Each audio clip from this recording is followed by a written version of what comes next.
Yo, what's going on? Hope you're doing well. GoPros are sweet little action cameras, and as mountain bikers, they can definitely fit into our lifestyle. However, it seems that a lot of people own these cameras, but don't actually know how to maximize their performance. So today, we're gonna be diving into the best GoPro setup for mountain biking.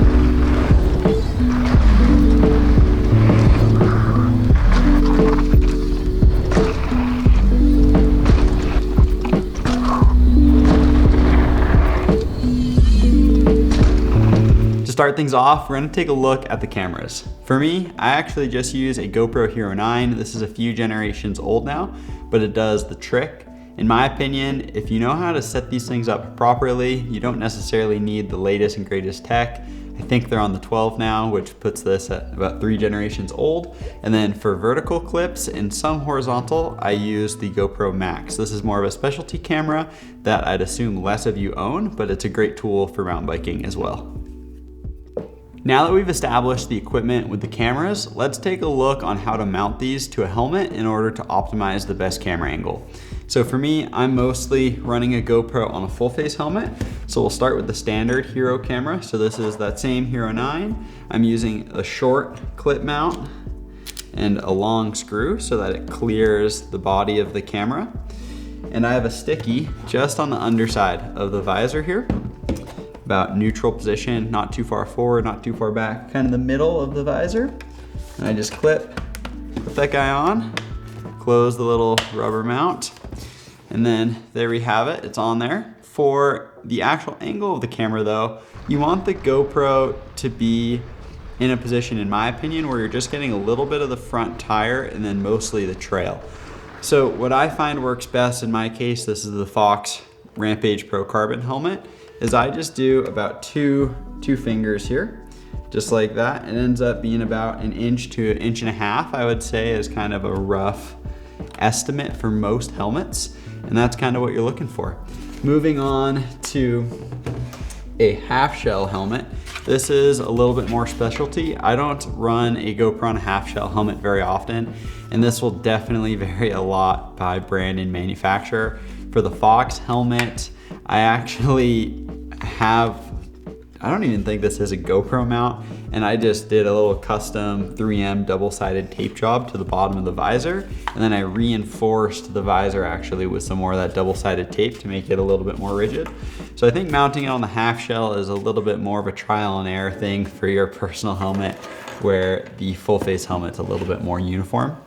For the GoPro Max, I would say roughly the same principles apply, but what you're looking to do with the Max is actually to run it out like a unicorn. It looks a little silly, but it definitely does the trick. So I'm just taking off the GoPro 9 there, just tossing out the little feet on the Max. And what you're looking to do is just put it straight out vertically. So the reason for this is the Max has 2 lenses and it blends the images in between the 2 lenses. So when you're here riding like this, the blend spot will be in the trail, not necessarily on your bike. When the blend spot between the 2 lenses is on your bike, you can get a lot of distortion. To be honest, my setup isn't perfect. I get a bit of distortion on my handlebars at times, but for the most part, this is what you're looking to do. You don't want the Max down like that and not at an in-between. Basically want it out vertically from my experience and understanding, and it seems to work really well for me. Now that your camera is all mounted up and dialed in on your helmet, we're gonna take a look at the settings of the camera. So we're gonna fire this up. So before getting nitty gritty with the Pro Tune settings, we're gonna begin with some basics. For resolution, I would recommend shooting in the highest resolution possible for your specific GoPro that still gives you access to the Super View or Hyper View lens, whichever of the 2 you prefer. For me personally, on the Hero 9, I cannot shoot in 5K because that only allows me to shoot in the wide lens. For frame rate, I'm at 24 frames per second, but we'll discuss that a little bit more later on. And then jumping down to the first of the Pro Tune settings, the bitrate, I personally shoot at the high bitrate as I'm editing my footage on a computer later and want as much data as possible. But if you're going to be just putting the footage on your phone and maybe doing a mobile upload, I would recommend a standard bitrate. The last of the basic settings that we'll cover before moving on to some more specific Pro Tune settings is the EV comp. I always leave the EV comp at 0, as I do not want the camera to be making any radical exposure adjustments on the fly. If there is a problem with the exposure, I'd much rather just fix it myself later on the computer or in the quick app. So with all of these more basic settings established, let's get into some nitty-gritty details that will really help you maximize the performance of your GoPro. To start off, I would strongly recommend using a manual white balance. This is a pretty specific setting to begin with, but it's caused me a lot of headaches in the past. When you leave the white balance on auto, the GoPro will constantly be trying to compensate depending on where you're at in the trail. And if you're using this footage in a more, professional setting and you're color grading it, having this be adjusting the tint and white balance can just cause an absolute nightmare when you're doing the colors. And for the most part, I just don't really see the benefit to running the auto white balance, because if you're out riding in the day, for the most part, it's gonna be about the same white balance all the time. So first things first, manual white balance all the time. Secondly, I'd recommend leaving your shutter setting as auto. I get a lot of comments about the motion blur on my footage, and while yes, I do use an ND filter to accomplish that, which we'll talk about in a little bit, a lot of the setup videos for GoPros on how to accomplish motion blur is to leave your shutter speed at 1/50th, which is around double your frame rate at 24 frames. Now, with that said, that is a good way to go about it, but in my experience, when you're using a manual shutter speed on these cameras, they really struggle to actually keep their stabilization going. So as we'll talk about later with the ND filters, you can still get the motion blur. However, it is crucial to leave the shutter setting as auto in order for the camera to, do its thing and allow your stabilization to work as best as possible. For the third setting, let's take a look at the field of view. Personally, I use the super view setting all the time. The new GoPro Hero 12 I've seen has the hyper view setting, which I've not tested myself, but in my experience on this older GoPro, the super view works great. It gives a nice field of view, allows my front wheel to kind of get in there while showing the rest of the trail, and I just really enjoy the way that it looks. My fourth setting is the ISO range. Personally, I leave the camera between 100 and 400 ISO as the range. Realistically, you want these cameras to be shooting at the lowest ISO possible. If you're not familiar with camera technology, ISO is essentially artificially adding brightness to the image. And the higher the ISO, the more noisy or grainy your image gets. Personally, even around ISO 400, when it's really dark on a camera like this, you're getting a lot of noise and having to do some work to get it out in post-production. So overall, I just find the range of 100 to 400 to give the camera enough adjustment where if you're like riding into a shadowed section of trail or something like that, it can compensate a little without damaging the image quality too much. Coming in at number 5, my fifth setting is that I use hyper smooth, not hyper smooth boost. I like the footage to be smooth, but not too smooth to take away from the experience. Moving into the sixth setting, I personally leave the camera on the flat picture profile as I color grade the footage later. If you're not planning on color grading the footage, I would just leave this under the stock GoPro color. It still looks awesome as well. Additionally, I run the medium sharpness as I will add sharpening to my liking in post-production. But under the same note as before, if you're not planning on going crazy editing the footage, I would personally leave the sharpness under the high setting. For the 8th setting, I run the wind setting as auto and I do not have raw audio turned on. Last but certainly not least, we're gonna discuss frame rate. I probably should have actually done this first, but for me, on these cameras, I'm always leaving it at 24 frames per second. I like my POV footage to be real time, not slow-mo. I actually have never shot slow-mo on these cameras, so I don't have any recommendations for that if that's something you're into. Depending on where you're at in the world as well, 30 frames per second may be your baseline frame rate, which is also available through these cameras. With the settings dialed in on the standard Hero camera, we're now gonna move on to the settings for the Max, and they're pretty much all the same for the most part, so we're just gonna fire through these.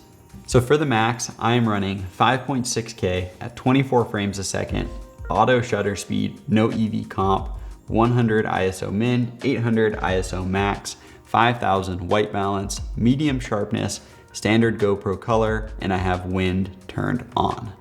Overall, all of those settings basically are the same as what you're running in the standard Hero camera, and I've derived all of them for the same reasons, with the only difference being the ISO range being from 100 to 800. To be honest, when I bought this thing, I found a few people online who just said to do 100 to 800. and I haven't had a problem. Realistically, you're not gonna be able to ever put an ND filter on this, so there's always, or mostly always, gonna be enough light for this camera, so you don't have to worry too much about, the ISO getting cranked up unless it's crazy dark. The only other difference as well is that I always leave this thing in the standard GoPro color. I've been really happy with the results I've been able to get. I typically just add some sharpening and contrast on the computer, but I've not found a need to put this in the flat color profile quite yet. One crucial thing to add about the settings for these cameras is once you get them dialed in, you can save them as a preset under bike or whatever the heck you want to call it. So the next time that you fire up your camera, you don't have to re-enter everything. It'll be right there, ready, loaded, and good to go. As mentioned earlier, I use ND filters with the standard Hero camera to achieve the motion blur. So for me, I'm just using this Polar Pro kit that fits very nicely in the standard GoPro case. There it is. It's got the ND8, 16, and 32. What you're looking to accomplish with these ND filters is to restrict the light that's coming into the camera. It's essentially a sunglass. And what you want is the camera to be at a low ISO and then also a shutter speed of around 1/50th of a second to get that motion blur. But you also, as we mentioned, want to leave the shutter as auto so it can do the stabilization and do its thing. Now, if you have too much of an ND filter on, what's gonna happen is the ISO is gonna crank, your image quality is gonna degrade, and in some cases that can actually hurt the stabilization as well. Now, if you do not have enough of an ND filter or no ND filter at all, the camera's gonna have too much light, and even if it's at 100 ISO, it's gonna have to crank the shutter speed in order to limit the light coming into the camera, which is just gonna make the footage look slightly choppy, and it's gonna have no motion blur. So what you need to do is to pick up a pack of these and just do some trial and error. Find which works best for you in your given environment. For me, I always ride out in southern Utah for the most part and in Colorado in the summers. And basically an ND16 is always on my camera. Sometimes the ND8 if it's real cloudy or the end of the day, but this is a bit of a trial and error thing and you just need to find what works best for you and your environment. Just an added note is that as we mentioned earlier, you cannot run an ND filter on the GoPro Max. If you're looking to get motion blur out of this camera, you need to really deep dive and add it in post-production through a software like After Effects or DaVinci Resolve. To increase the audio quality out of the GoPro, I use this super rad little wind puff that I just picked up on Amazon. I think it was $8. Just slides over the camera here, and it's been pretty solid so far. I don't think you're ever gonna get perfect audio out of these cameras. Personally, I've experienced a lot with additional microphones in the past with a lavalier and then I'd sync it in post. I've seen some people who will do the lavalier straight into the camera. But for me, I'm just looking for a pretty high quality audio, but realistically, I just want the camera to be able to grab and go, toss the right ND filter on and just ride. I'm not looking for the GoPro to create some big, stressful production environment. So in my experience, the wind puff is a good mixture of quality of audio as well as ease of use with the camera.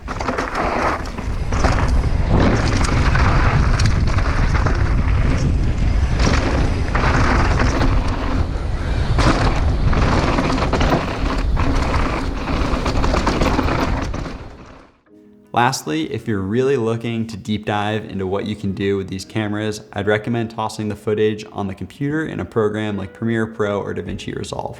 Personally, I used to edit everything in Premiere, and I've switched to Resolve about 6 months ago and had a really positive experience. For me, I color grade, sharpen, and in some cases I'll actually add motion blur to the footage like on the GoPro Max in those programs, and that is really how you can maximize what you can do with these, but it does take an extra step of effort. I hope this video was able to help you out with your GoPro setup. Getting used to all of these settings can take some time, the ND filter, the wind puff, things like that. But once you're honed in, using your GoPro to its fullest potential will be mindless.